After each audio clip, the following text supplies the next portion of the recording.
سلامونه، سهار مو په خیر. پښتو شو چینل ته ښه راغلاست. خوشحال سادات: د ولسمشر تصمیم ته کاملا احترام لرم. پخوانی امنیتي معین او اوسنی د دفاع وزارت د ښوونې او روزنې چارو رئیس خوشحال سادات له خپلې پخوانۍ دندې تر ګواښه کېدو څو ورځې وروسته غبرګون ښودلی او وایي چې د ولسمشر غني له وروستۍ پرېکړې چې نوموړي له خپلې پخوانۍ دندې ګوښه کړی راضي دی.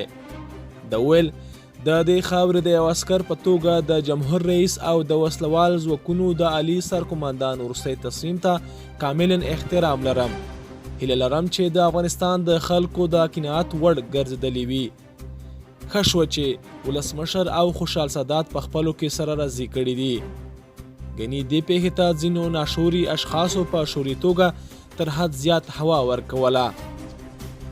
ان تر دې چې د نظام مخالفو هم د ولسمشر غني سره د عقیدې لرلو په خاطر د نوموړي دا پرېکړه په منافقتي انداز غندلي. که څه هم سادات پر خپلو پخواني موقف اړتیا وه، خو اوس هم د ولسمشر له لوري پر ډېر وړ مقام ټاکل شوی دی، یعنې د دفاع وزارت د ښوونې او روزنې ریاست.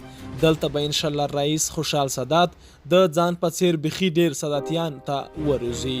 جنرال خوشحال سادات ژوندی وي، د هیواد پوځ دې ژوندی وي. ګران ملګرو، که دغه ویډیو تاسو خوښه شوې وي نو لایک یې کړئ، شیر یې کړئ. پښتو شو چینل ستاسو په خدمت کې.